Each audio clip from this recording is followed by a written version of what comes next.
ನಿರಂತರವಾಗಿ ಇನ್ನೂ ನಮ್ಮ ಹಿಂದೂ ಹೆಣ್ಮಕ್ಳು ಜಾಗೃತರಾಗಬೇಕು. ಈ ರೀತಿ ಅವ್ರ ಒಂದು ಸಂಗಾತ ಏನು ಒಂದು ಮಾಡ್ತಾರಲ್ಲ, ಅದರಿಂದ ಪ್ರಾಣ ಕಳ್ಕೊತಾ ಇದ್ದಾರೆ. ಅವರು ಎಂದೂ ಹಿಂದೂ ಧರ್ಮದಲ್ಲಿರುವಂಥ ಹೆಣ್ಣು ಮಕ್ಕಳ ಗೌರವ ಅಲ್ಲಿಲ್ಲ. ಅದೊಂದು ಉಪಭೋಗದ ವಸ್ತು ತಿಳ್ಕೊಂಡಿದೆ. ಅಂಥವ್ರಿಂದ ದೂರ ಇರಬೇಕಾಗಿದ್ದು ಇವ್ರದ್ದು ಕರ್ತವ್ಯ ಇದೆ. ಮತ್ತು ಇಂಥೆಲ್ಲ ಆದಾಗ ಈ ಸರ್ಕಾರ ಏನೂ ಮಾಡುವಂಥ ಪರಿಸ್ಥಿತಿ ಇಲ್ಲ.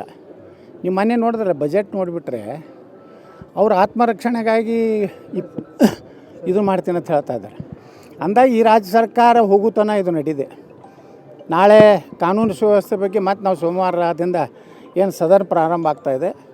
ನಾವು ಈಗಾಗಲೇ ರೂಲ್ 69 ಕೆಳಗೆ ನಾವು BJPದಿಂದ ಕೊಟ್ಟಿದ್ದೀವಿ. ಕರ್ನಾಟಕದಲ್ಲಿ ಕಾನೂನು ಸುವ್ಯವಸ್ಥೆ ಸಂಪೂರ್ಣ ಹದಗೆಟ್ಟಿದೆ.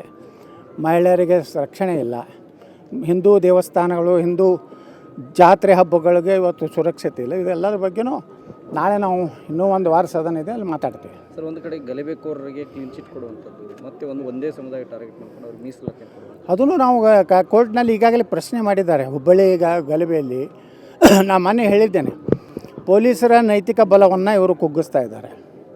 ಪೊಲೀಸರು ಇವತ್ತು ಯಾರು ಪೊಲೀಸ್ ಸ್ಟೇಷನ್ಗೆ ಹೊಡೆದಿದ್ರು, ಯಾರು PSI ಮತ್ತು ಲೇಡಿ ಕಾನ್ಸ್ಟೇಬಲ್ ಮೇಲೆ ಮೈಮ್ಯಾಗ ಹೋಗಿದ್ರು, ಪೊಲೀಸರು ಜೀಪ್ ಮೇಲೆ ನಿಂತು ಪ್ರಚೋದನಾ ಭಾಷಣ ಮಾಡಿದರು.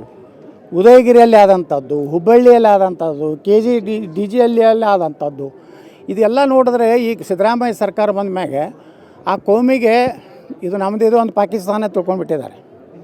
ಪಾಕಿಸ್ತಾನ ಭಾಗ ತಿಳ್ಕೊಂಡಿದ್ದಾರೆ.